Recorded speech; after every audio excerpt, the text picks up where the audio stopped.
من الشيطان الرجيم. بسم الله الرحمن الرحيم.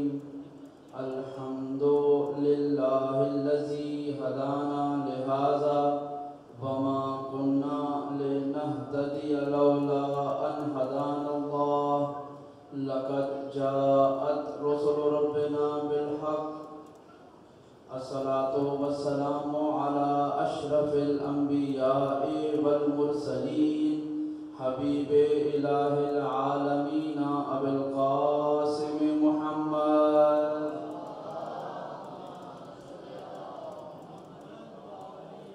وعلى أهل بيته الطيبين الطاهرين المعصومين الذين أذهب الله عنهم الرجس وطهرهم تطهيرا.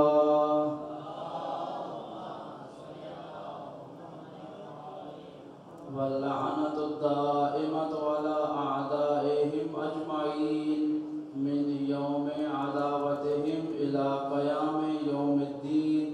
أما بعد فقد قال حق سبحانه وتعالى في محكم كتابه الأعلى: بسم الله الرحمن الرحيم. يا أيها الذين آمنوا اتقوا الله وكونوا مع الصادقين.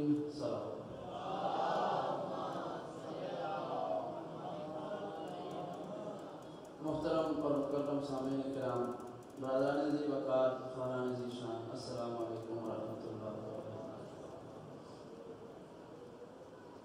پروردگار کی اس ارشاد کردہ آیت مبارکہ کے ذیل میں کہ پروردگار نے ارشاد فرمایا: اے ایمان لانے والو، اللہ کا تقوی اختیار کرو اور ہمیشہ رہو صادقین کے ساتھ. اس آیت کے ذیل میں ہمارا سلسلہ گفتگو آج اپنی اختتامی منزل پہ آیا ہے. آج کی یہ آخری گفتگو زندگی رہی تو دوبارہ کبھی آپ حضرات سے اس فرش عذاب میں گفتگو کا شرف حاصل ہوگا. دعا ہے کہ پروردگار ہمارا پڑھنا، آپ کا سننا، مجلس کروانے والوں کا اس کا اہتمام کرنا، اور جو افراد بھی اس فرش عذاب کے اہتمام میں جس طرح سے بھی شریک ہوئے ہیں، پروردگار ان کی تمام کوششوں اور کاوشوں کو اپنی بارگاہ میں قبول فرمائے اور اس تمام ذکر کو ہمارے لیے قیامت کے دن سامان شفاعت قرار دے. صلوات پڑھ دیں محمد وعلی محمد.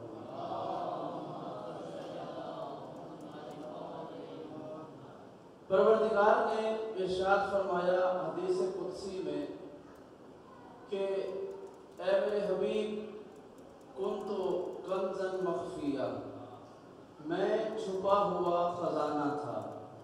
فاحببت ان اعرف، میں نے چاہا کہ میں پہچانا جاؤں. فخلقتک یا محمد، تو اے محمد اس لیے میں نے آپ کو خلق کیا، لک اعرف، تاکہ میری پہچان ہو جائے. ایک مشہور و معروف حدیث قدسی ہے جو ہم نے بچپن میں سنی اور یقیناً ہمارے تمام سننے والوں نے اس حدیث کو سنا ہوا ہوگا. اللہ نے اپنے حبیب کا مقصد تخلیق بیان کیا. توجہ رکھیے گا کہ محمد مصطفیٰ کے خلق کرنے کا مقصد کیا ہے. ہمارے اور آپ کے خلق کرنے کا مقصد قرآن مجید میں ارشاد ہو چکا ہے: وما خلقت الجن والانس الا لیعبدون. پروردگار نے کہا کہ میں نے جنوں اور انسانوں کو اس لیے خلق کیا کہ وہ میری عبادت کریں. ہماری اور آپ کی وجہ تخلیق ہے اللہ کی عبادت کرنا، لیکن محمد مصطفیٰ کی وجہ تخلیق سب سے الگ ہے. فرمایا کنت کنزا مخفیا، میں چھپا ہوا خزانہ تھا، میں نے چاہا کہ پہچانا جاؤں، تو اے محمد میں نے آپ کو اس لیے خلق کیا کہ میری پہچان ہو سکے. اب فرق سمجھ میں آیا عام انسان کی وجہ تخلیق میں اور پروردگار کے محبوب کی وجہ تخلیق میں. مجھے سمجھ نہیں آتی کہ یہ 2 رکعت کا نماز پڑھانے والا مولوی کس منہ سے جا کر ممبروں پر کہتا ہے کہ محمد ہم جیسے نبی تھے. یہاں تو ہماری وجہ تخلیق بھی نہیں مل رہی ہے اور وہ 2 دن مدرسے میں پڑھ کے کہتا ہے کہ محمد ہمارے جیسا تھا. کہ بھائی محمد آپ کے جیسا کیسے ہو سکتا ہے؟ نہ محمد کا باپ تمہارے باپ جیسا، نہ محمد کی ماں تمہاری ماں جیسی، نہ محمد کی عبادت تمہاری عبادتوں جیسی، نہ محمد کی زندگی تمہاری زندگی جیسی. باتیں تو بات کی ہے، وہ پروردگار کہہ رہا ہے کہ دنیا والوں تمہاری وجہ تخلیق اور ہے، محمد مصطفیٰ کی وجہ تخلیق اور ہے، تو جن کی وجہ تخلیق آپس میں نہ ملتی ہو وہ خلق ہونے کے بعد کیسے ایک جیسے ہو؟ جزاکم اللہ۔ اور اتنا بڑا فرق ہے عام انسان کی وجہ تخلیق میں اور سرور عالم کی وجہ تخلیق میں۔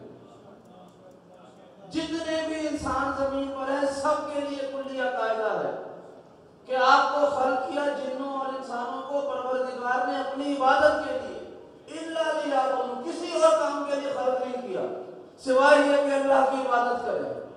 اور مصطفیٰ کے بارے میں کہا کہ میں نے آپ کو اس لیے خلق کیا تاکہ میری پہچان ہو سکے۔ اب عبادت کس کی ہوتی ہے؟ جس کا تعارف ہمارے پاس موجود ہو۔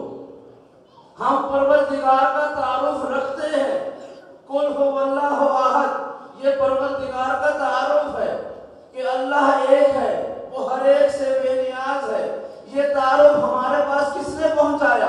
سب نے کہا محمد مصطفیٰ نے پہنچایا۔ بھائی یہ فرق سمجھ لینا کہ ہمارے میں اور محمد مصطفیٰ میں فرق کیا ہے کہ آج جس کو سجدے کر کے عام مسلمان اپنے آپ کو متقی سمجھتا ہے، اس پروردگار کے تعارف کروانے والے کا نام محمد مصطفیٰ ہے۔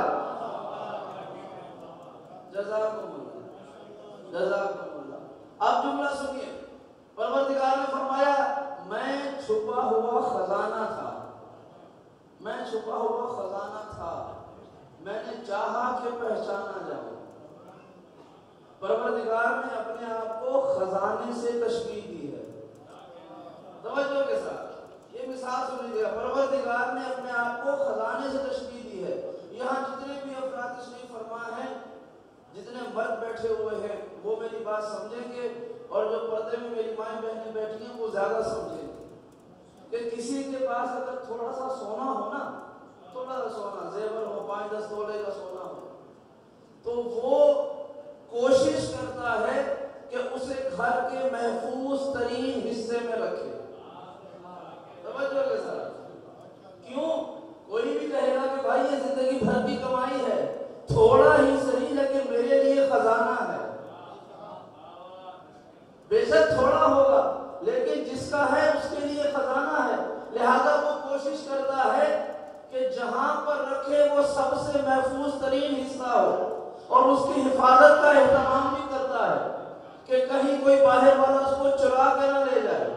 بھائی یہ دنیا کے خزانے کی مثال ہے کہ اگر کوئی شخص تھوڑے سے خزانے کا مالک بن جائے تو اسے گھر کے محفوظ ترین علاقے میں رکھتا ہے، اور پھر یہ کوشش کرتا ہے کہ اس طرح سے حفاظت کی جائے کہ کوئی باہر والے چور اس کو چرا کر نہ لے جائے۔ جب دنیا کے معمولی خزانے پر بھی یہ خوف رہتا ہے کہ کوئی اس کو چرا سکتا ہے، تو اب جو کائنات میں سب سے بڑا خزانہ ہے، اللہ جانے اس کی حفاظت کے لیے پروردگار نے کیا انتظام کیا ہوگا۔ اب انتظام کیا ہے؟ پروردگار کہہ رہا ہے میں خزانہ ہوں، یعنی جو میرا عقیدہ توحید ہے، پروردگار کہہ رہے عقیدہ توحید ایک خزانے کا نام ہے، اور اس کو میں کائنات کے سب سے محفوظ ترین حصے میں رکھوں گا، اور ایسی کوشش کر لوں گا، یہ انتظام کر لوں گا کہ کوئی چور اس کو چرا نہ سکے۔ اب جملہ سنیے گا، محمد مصطفیٰ کو خلق کیا اس خزانے کی پہچان کے لیے۔ اب جو محافظ ہوتا ہے وہ ہمیشہ دروازے کے پاس رہتا ہے۔ اللہ کے رسول کو پروردگار نے وہ خزانہ دے دیا کہ میں چھپا ہوا خزانہ تھا، میں نے محمد کو اپنا تعارف کرا دیا۔ اب محمد کے لیے ضروری ہے کہ اس خزانے کی حفاظت کا بندوبست کرے۔ اب محمد صاحب خزانہ ہو گیا ہے، آؤ محمد سے پوچھتے ہیں کہ یا رسول اللہ آپ نے اس خزانے کی حفاظت کا بندوبست کیا کیا ہے؟ جب یہ سوال کیا فوراً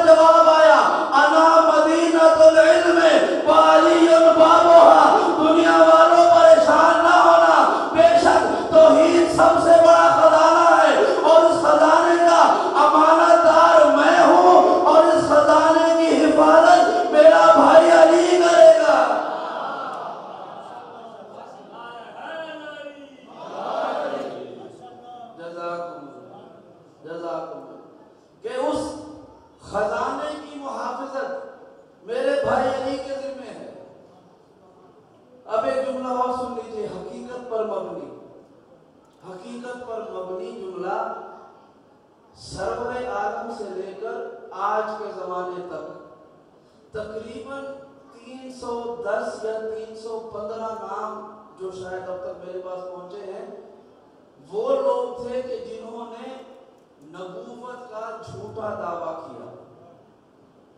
سرور عالم سے لے کر آج کے زمانے تک 300 سے زیادہ لوگ ہیں کہ جنہوں نے مختلف علاقوں میں مختلف زمانوں میں دعویٰ نبوت کیا، سب جھوٹے تھے۔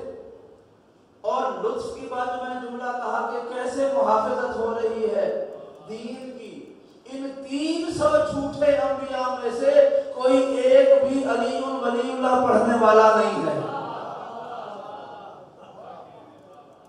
میرا دعویٰ ہے کہ آج تک وہ شخص جس نے اپنے کلمے میں اپنے عقیدے میں مولا کائنات کی ولایت کا اقرار کیا ہے، کوئی ایسا نہیں ہے کہ جس نے دعوی نبوت کو انجام دیا ہو اور جھوٹا دعویٰ کیا ہو۔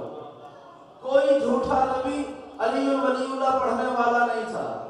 بھائی آج کے اس زمانے میں پاکستان میں جو مذہبی معاملات ہیں ان میں سب سے بڑا مسئلہ ہے ختم نبوت کا۔ ختم نبوت سب سے بڑا مسئلہ ہے۔ اسی مسئلے کی وجہ سے ایک گروہ کو کافر بھی قرار دے دیا گیا۔ ہر روز کہیں نہ کہیں کوئی نہ کوئی واقعات بھی ہو جاتے ہیں، ختم نبوت کی ریلیاں نکلتی ہیں، ختم نبوت کے جلسے ہوتے ہیں، ختم نبوت پر کتابیں لکھی جاتی ہیں۔ اور یہ عجیب بات ہے کہ آج تک ختم نبوت پر کوئی جلسہ کسی شیعہ امام بارگاہ میں نہیں ہوا، کسی شیعہ مدرسے میں نہیں ہوا، کوئی جلوس ختم نبوت کا ہمارے یہاں نہیں نکلا۔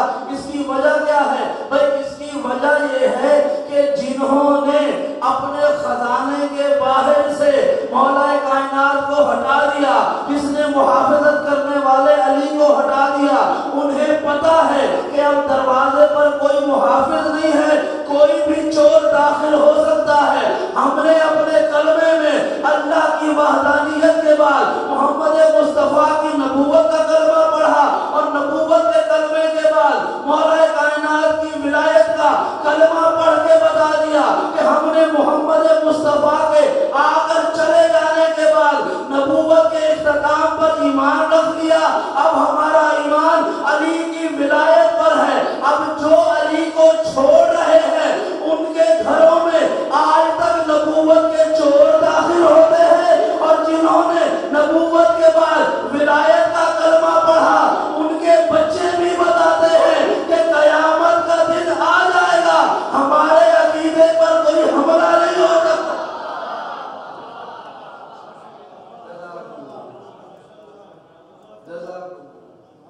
اس لیے کہ ہمارے عقیدوں کی حفاظت کرنے کا بندوبست پورا ہو چکا ہے۔ ہمارے یہاں کوئی دروازہ کھلا ہوا نہیں ہے، اور ظلم یہ ہوا کہ لوگوں نے دروازے بھی اتارے۔ دیکھیں ایک گھر ہے نا، سب گھر والے موجود ہیں، اپنے اپنے گھروں کو دیکھیں، یہ مثالیں میں سے دے دوں تاکہ یاد رہ جائے۔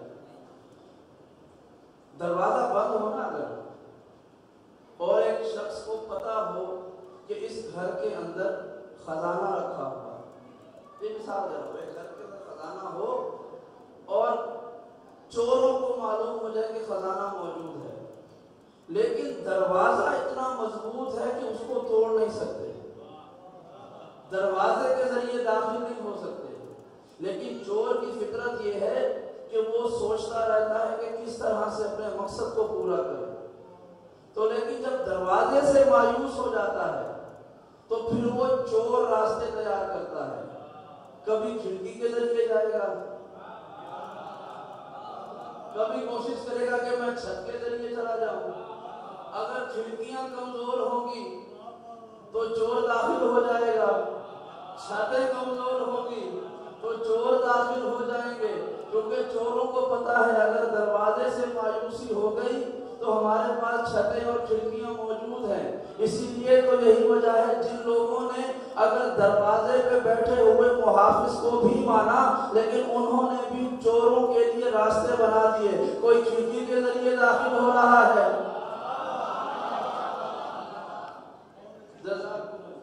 کوئی چھتوں کے ذریعے داخل ہو رہا ہے۔ اور ہمارے یہاں جب زیارت پڑھی جاتی ہے نا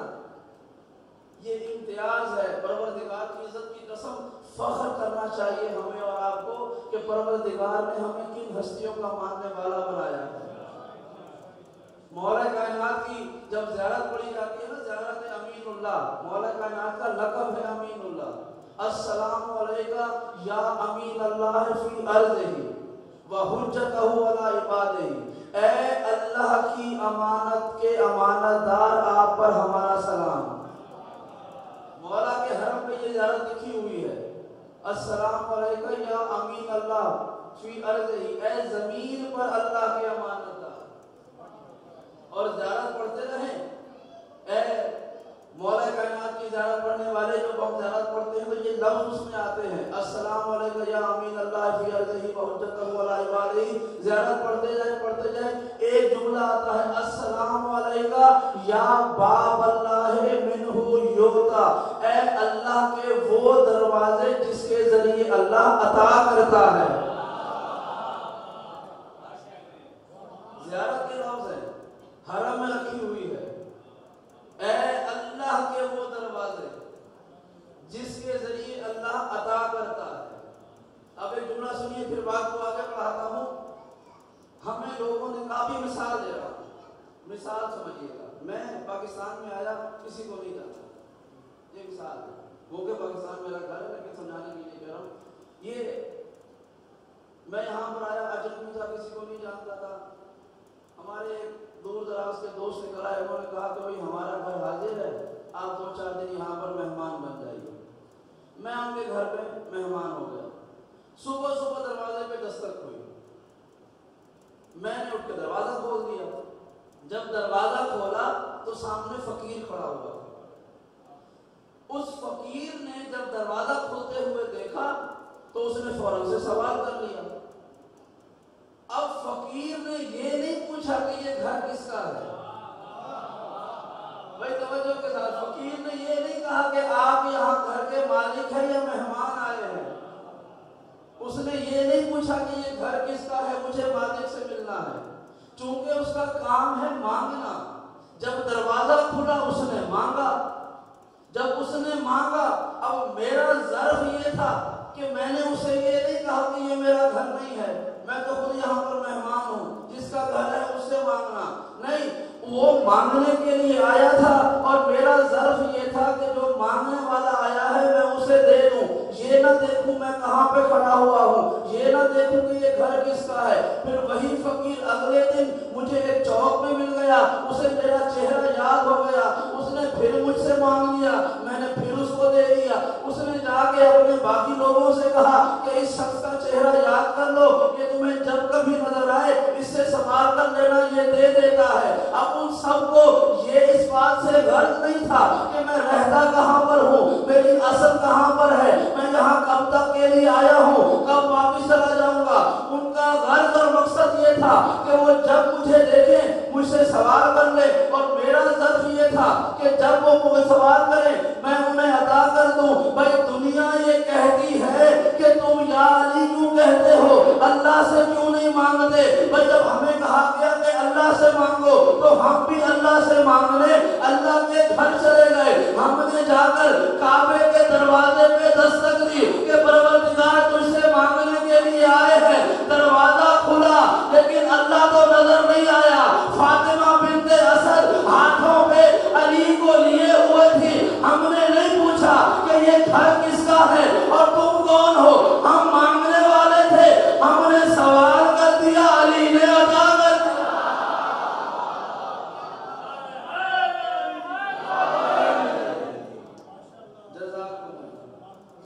وہ سوال کرتے ہیں کہ علی سے کیوں مانگتے ہو، یا علی کیوں کرتے ہو؟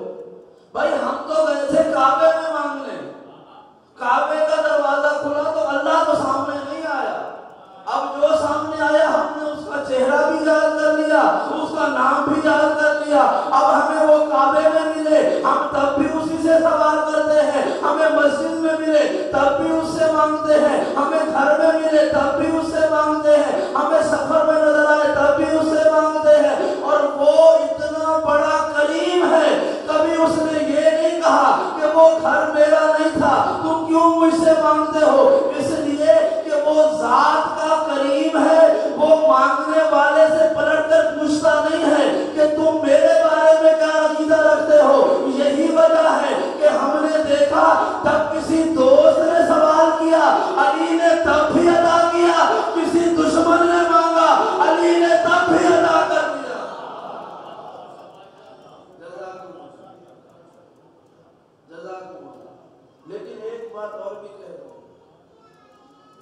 جو مانگنے والا ہوتا ہے نا اور جو عطا کرنے والا ہوتا ہے.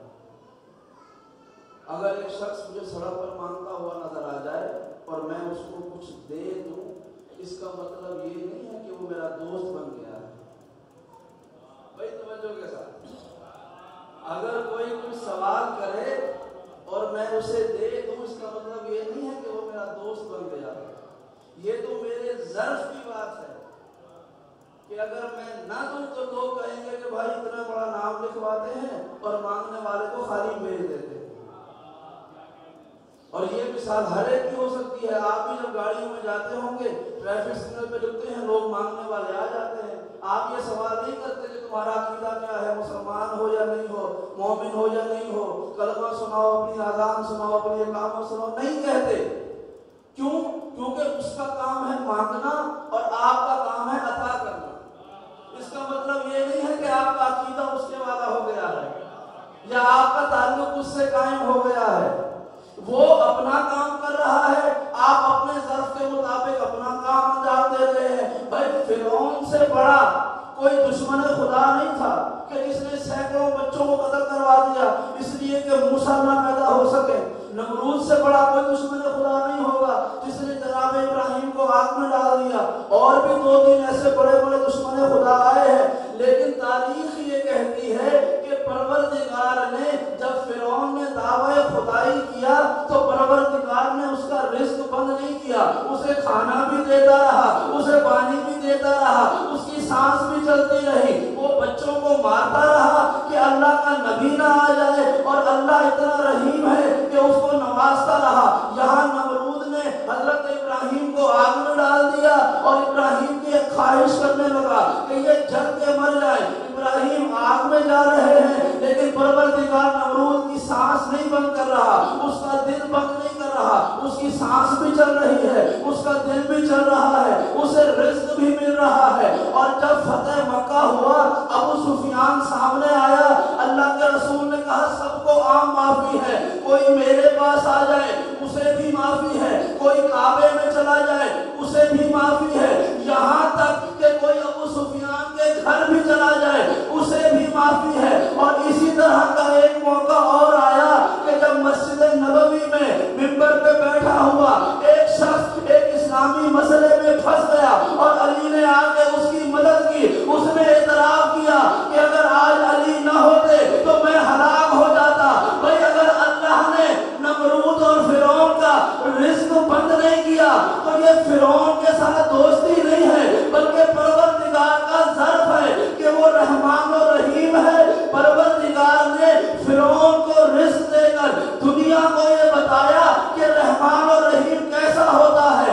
اللہ کے رسول نے ابو سفیان کے گھر کو جائے امان قرار دے کر بتایا کہ رحمت للعالمین کیسا ہوتا ہے. اور مولا کائنات نے دشمن کی جان کو ہلاکت سے بچا کر بتایا امیر المومنین کیسا ہوتا ہے.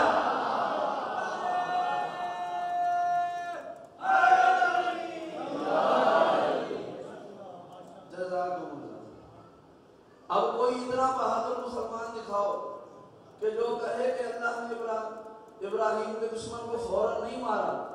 اس کا مطلب یہ ہے کہ اللہ کا فرعون کا عقیدہ ایک ہو گیا تھا. نہیں ہوا. لیکن پروردگار کی صفت یہ ہے کہ وہ اپنے دشمن کو بھی نوازتا ہے. اب جو اللہ کا خاص بندہ ہوگا اس کی بھی صفت یہی ہوگی کہ بے شک دشمن ہی کیوں نہ ہو، اگر مشکل میں گھرا ہوا علی کو مدد کے لیے پکارے گا تو علی انکار کرنے والا نہیں ہوگا. جزاکم اللہ. صلوات پڑھیں محمد والے.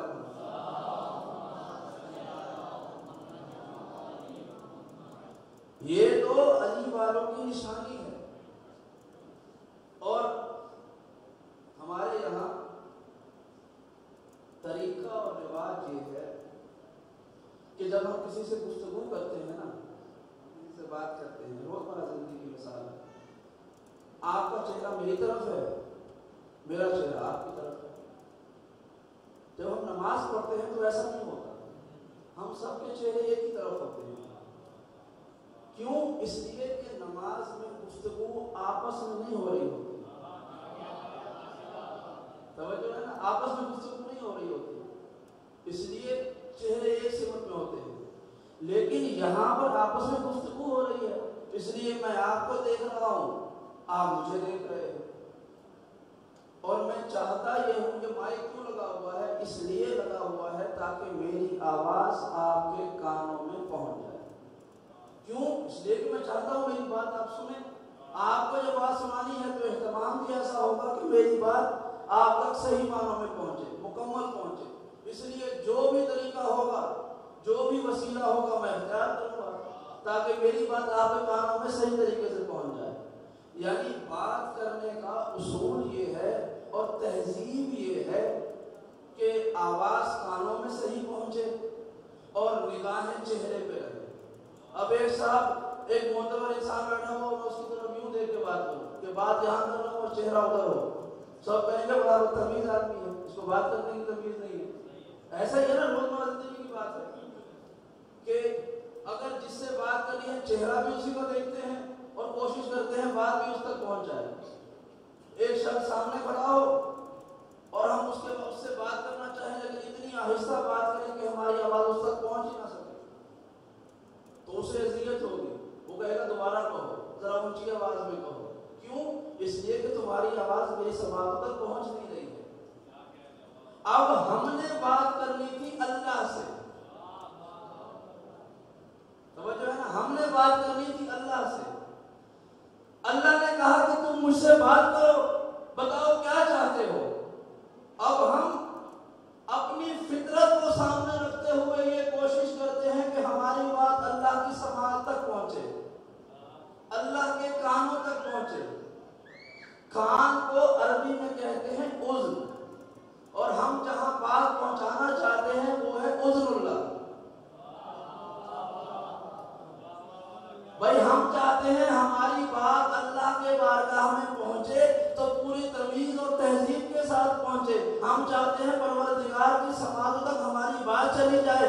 اگر کوئی انسان اور مسلمان یہ چاہتا ہے کہ تہذیب اور ابدیت کے احترام کے ساتھ اس کی بات اللہ کے پاس چلی جائے تو اسے چاہیے اپنی بات کو اذن اللہ تک پہنچائے۔ اگر اذن اللہ تک پہنچانا ہے تو تہذیب کا تقاضا یہ ہے کہ وجہ اللہ کو دیکھو، اگر وجہ اللہ کو دیکھو گے، اپنی آواز کو اذن اللہ تک پہنچاؤ گے تو اس کے بعد ید اللہ سے عطا بھی ہوگا۔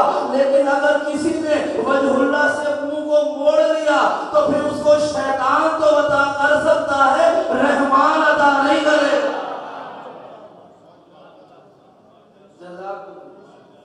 اس لیے کہ تہذیب کا تقاضا یہ ہے کہ اذن اللہ تک بات پہنچاؤ وجہ اللہ کے ذریعے، اور پھر ید اللہ کے آگے ہاتھ پھیلاؤ۔ بڑا معروف واقعہ ہے، اس کو آج ایک نئے انداز میں سن لیجیے۔ ایک شخص مسجد نبوی کے باہر سوال کرنے کے لیے آیا، مانگنے کے لیے آیا، دروازے پہ کھڑا ہو گیا، مفلوق الحال تھا، نادار تھا، پتہ نہیں مسلمان بھی تھا یا نہیں تھا، لیکن مسجد کے دروازے پہ کھڑا ہوا تھا اور مسجد کے اندر بہت سے لوگ نمازیں پڑھ رہے تھے۔ اونچی آواز میں دروازے پہ کھڑے ہو کے کہتا ہے، اے اللہ کے ماننے والوں، جس اللہ کی عبادت کر رہے ہو میں بھی اسی کا بندہ ہوں، تم اسی اللہ کے واسطے سے مجھے کچھ عطا کر دو۔ لیکن کسی نے جواب نہیں دیا۔ اس نے 2-3 دفعہ سوال کیا، کوئی جواب نہیں دے رہا تھا۔ اس شخص نے کیا کیا، مسجد کے اندر داخل ہو گیا۔ جب مسجد کے اندر داخل ہوا تو دیکھا کہ مسجد کھچاکھچ بھری ہوئی ہے اور لوگ نمازیں پڑھ رہے ہیں۔ یہ پھر مسجد میں گھومنے لگا، چکر لگا کے کہنے لگا کہ اے مسلمانوں، جس اللہ کی عبادت کر رہے ہو میں تم سے اسی اللہ کے نام پہ مانگتا ہوں، کچھ عطا کر دو۔ تاریخ کہتی ہے کہ جو نماز نہیں بھی پڑھ رہے تھے انہوں نے بھی نماز پڑھنا شروع کر دی، نماز پڑھنا شروع کر دی۔ اب یہ مسجد میں گھوم رہا تھا لیکن کسی نے نہ دیا۔ بھئی یہاں تک تو کوئی حیرت کی بات نہیں ہے، ضروری نہیں ہے کہ ہر شخص دینے والا بھی ہو، کسی نے نہیں دیا۔ حیرت کی بات یہ ہے کہ اس وقت مسجد میں نماز پڑھنے والوں میں مولا کائنات بھی موجود تھے۔ عجیب بات یہ ہے، کوئی حیرت کی بات یہاں سے شروع ہوتی ہے کہ اس سے پہلے تو کوئی بات نہیں حیرت کی، کسی نے مانگا کسی نے نہیں دیا، کوئی بات نہیں، ہوتا رہتا ہے. لیکن مسجد میں علی بھی تھے اور وہ دروازے پہ کھڑا ہوا بھی مانگ رہا تھا، تب بھی علی نے نہیں دیا، اور وہ مسجد کے اندر آ کے مانگ رہا ہے تب بھی مولا نے عطا نہیں کیا. یہ حیرت کی بات تھی. جب وہ بار بار مسجد میں چکر لگا چکا اور سوال کر چکا اور کسی نے کچھ نہ دیا، یہاں تک کہ مولا نے بھی کچھ نہیں دیا، وہ مایوس ہو کے جانے لگا. جاتے جاتے اس نے آسمان کی طرف رخ اٹھایا، اپنا منہ آسمان کر کے کہتا ہے کہ پروردگار تو گواہ رہنا، میں تیرے گھر میں تیرے بندوں کے درمیان سے خالی ہاتھ جا رہا ہوں. جیسے ہی اس نے آسمان پہ رخ کر کے یہ استغاثہ کیا کہ پروردگار تو گواہ ہے، میں تیرے بندوں کے درمیان سے خالی جا رہا ہوں، تو حالت رکوع میں جھکے ہوئے مولا کائنات نے ہاتھ آگے بڑھا دیا. اس شخص نے ہاتھ سے انگوٹھی اتار لی اور انگوٹھی اتار کر دعا دیتا ہوا چلا گیا. ہم یہاں رک کے سوال کرتے ہیں کہ مولا آپ تو وہ ہیں کہ جو مانگنے والے کو مانگنے کا موقع بھی نہیں دیتے، آپ تو دلوں کے ہاتھ پڑھ کے عطا کر دیتے ہیں. یہاں یہ شخص مسجد کے باہر بھی مانگتا رہا، مسجد کے اندر بھی مانگتا رہا. اتنی دفعہ اس نے سوال کیا، آپ نے بار بار سوال سنا، لیکن آخر میں کیوں دیا؟ پہلی مرتبہ کیوں نہیں دے دیا؟ شاید جواب یہ آئے گا کہ تم نے دیکھا نہیں کہ میں حالت نماز میں تھا اور یہ شخص پہلے زمین والوں سے مانگ رہا تھا. جب تک یہ زمین والوں سے مانگتا رہا، چونکہ میں حالت نماز میں تھا، میں نے نہیں دیا. جیسے ہی اس نے آسمان والے سے مانگا، دست خدا سے بڑھ کے علی نے دے کے بتا دیا، دنیا والوں یاد رکھو، جب بھی تمہیں پروردگار کی طرف سے خالص خیرات عطا ہوگی، یا علی کے ہاتھوں ہوگی یا علی کے بچوں کے ہاتھوں.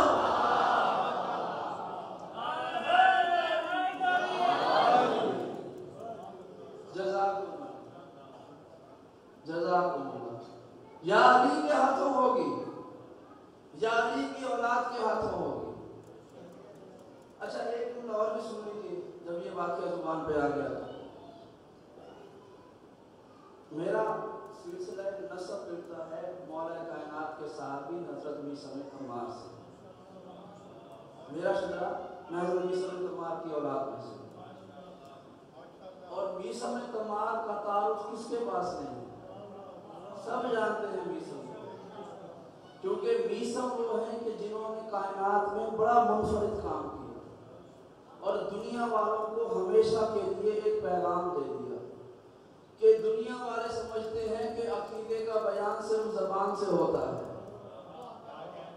میثم نے سولی پہ چڑھ کے اعلان کر دیا کہ علی کا ذکر کرنے کے لیے زبان کی محتاجی نہیں ہوتی، زبان کی ضرورت نہیں ہے علی کا ذکر کرنے کے لیے. تو حضرت میثم عمار کا ایک چھوٹا سا واقعہ سنیے. ایک مرتبہ مولا کائنات حضرت میثم عمار کی دکان پہ بیٹھے ہوئے. اللہ اکبر، ذرا سوچیں، میثم عمار کی دکان تھی کھجوروں کی، ان کے باغ تھے کھجوروں کے، اور اسے کھجوریں اتار کے وہ بیچا کرتے. تمار کہتے ہیں کھجوریں بیچنے والے کو، تم سے نکلا. تو حضرت میثم عمار کی چھوٹی سی دکان تھی. مولا کائنات کو اتنی محبت سے اپنے صحابی سے کہ وہ ان کی دکان پہ جا کے بیٹھا کرتے تھے. عظمت ہے میثم عمار کی کہ کائنات کا امیر آ کے میثم کی دکان پہ بیٹھتا ہے، گھر پہ نہیں، دکان پہ. میثم عمار مولا کائنات کے ساتھ اپنی دکان پہ بیٹھے ہوئے تھے. مولا کائنات تشریف فرما تھے، کچھ باتیں ہو رہی ہوں گی. اتنے میں ایک شخص آیا، اس نے کہا کہ میثم آپ کو آپ کی ماں گھر پہ بلا رہی ہے. جملہ سنیے گا، میثم آپ کو آپ کی ماں گھر پہ بلا رہی ہے، یہ کہہ کے وہ چلا گیا. اب میثم دکان سے اترے کہ میں جلدی سے ماں کی بات سن کے آؤں. روایت کے لفظ یہ ہے کہ جناب میثم عمار جلدی میں مولا کائنات کی نالین پہن کے چلے گئے. مولا کائنات کی نالین پہن کے چلے گئے. ابھی کچھ قدم چلے تھے کہ احساس ہوا کہ یہ جو پاؤں میں نالین ہے یہ میری نہیں ہے. جب جھوکے دیکھا تو وہ مولا کائنات کی نالین تھی. اب میسم پریشان ہے کہ واپس جائیں تو وہاں ماں انتظار کر رہی ہے، اور اگر آگے چلے جائیں تو مولا کی نالین کیسے پہن کے جائیں؟ تو میسم نے یہ کیا کہ مولا کائنات کی نالین کو اتارا، اپنے سر پہ رکھ لیا، نالین کو اتار کے اپنے سر پہ رکھ لیا۔ اسی عالم میں ماں کے پاس پہنچے، ماں سے جو گفتگو کرنی تھی وہ کی، اور اپنی نالین کو، مولا کائنات کی نالین کو سر پہ رکھ کے وہ واپس کوفے سے اپنے گھر سے اپنی دکان پہ جا رہے تھے۔ جو لوگ راستے میں دیکھتے تھے سمجھتے تھے کہ میسم دیوانہ ہو گیا ہے کہ نالین کو سر پہ رکھ کے گھوم رہا ہے۔ جب وہ واپس دکان کے پاس پہنچے، مولا کائنات نے دیکھا اور کہا کہ میسم یہ کیا عالم بنایا ہے؟ تو میسم نے اپنی نالین سر پہ رکھی ہے، کہا کہ مولا مجھے معاف کر دیجئے گا، میں آپ کی نالین غلطی سے پہن کے چلا گیا۔ مولا مسکرا دیے۔ اب جب میسم نے نالین کو واپس زمین پہ رکھنا تھا، تاریخ کا جملہ ہے کہ ایسے زمین پہ نہیں رکھا، پہلے نالین کو آنکھوں سے لگایا، پھر اس کا بوسہ لیا، پھر اپنے چہرے پہ مس کیا، اس کے بعد عزت کے ساتھ زمین پہ رکھا۔ جب مولا کائنات نے یہ منظر دیکھا، وہ جملہ سنیے، مولا کائنات نے کہا میسم تو نے میری نالین کی تعظیم کی ہے، تو اب یاد رکھ تیرا مولا تجھے کیسے نوازنے والا ہے۔ تو نے مولا کے نالین کی تعظیم کی ہے، اب تیری آنکھیں وہ دیکھے گی کہ جو کوئی اور نہیں دیکھ سکے گا۔ تو نے زبان سے بوسہ لیا ہے، اب تیری زبان وہاں پر بولے گی جہاں پر کوئی اور نہیں بول سکتا ہے۔ اب تاریخ کا جملہ یہ ہے، اس دن کے بعد میسم کو ایسا علم عطا ہوا کہ جس سمت سے ہوا چل کے آتی تھی وہ وہاں کی خبریں میسم کو لانے پہنچا دیتی تھی۔ اگر مشرق سے ہوا آ رہی ہے تو مشرق کی خبریں میسم کو مل جاتی تھی، اگر مغرب کی ہوا آ رہی ہے تو مغرب کی خبریں میسم کو مل جاتی تھی۔ بھائی میسم کو ہوا خبر لانے پہنچا دیتی تھی کہ آج فلاں جگہ پر کیا ہوا۔ یہ جملہ یہاں تک ذہن میں رکھیے گا۔ اور جناب سلیمان اللہ کے نبی، ان کی قرآن مجید میں دعا ہے، ربی حبلی ملکن لا ینبغی لأحد من بعدی، کہ پروردگار مجھے وہ حکومت دے جو میرے علاوہ کسی اور کو نہ ملے۔ پروردگار نے حکومت دے دی کہ ہوا کو مسخر کر دیا۔ سلیمان کا تخت ہوا پہ اڑ کے جاتا تھا، جہاں کی خبر لینی ہوتی سلمان کو ہوا وہاں پہنچا دیتی۔ سلمان کا تخت اڑ کے جاتا، جہاں کی خبر لینی ہوتی وہاں پہنچ کے خبر لے لیتے، جہاں کی خبر لینی ہوتی سلمان وہاں چلے جاتے، ہوا وہاں لے جاتی۔ بھائی تم تقابل کرتے ہو کہ علی افضل ہے یا انبیاء افضل ہے؟ علی کی افضلیت کا تقابل انبیاء سے بعد میں کرنا، پہلے آؤ علی کے غلاموں کا تقابل کر کے دیکھو۔ بھائی سلیمان کو جہاں کی خبر لینی ہوتی وہ خود وہاں جاتے، اور میسم کو جہاں کی خبر لینی ہوتی ہوا لا کے پیغام پہنچاتے۔ سلوات پڑھیں محمد والا۔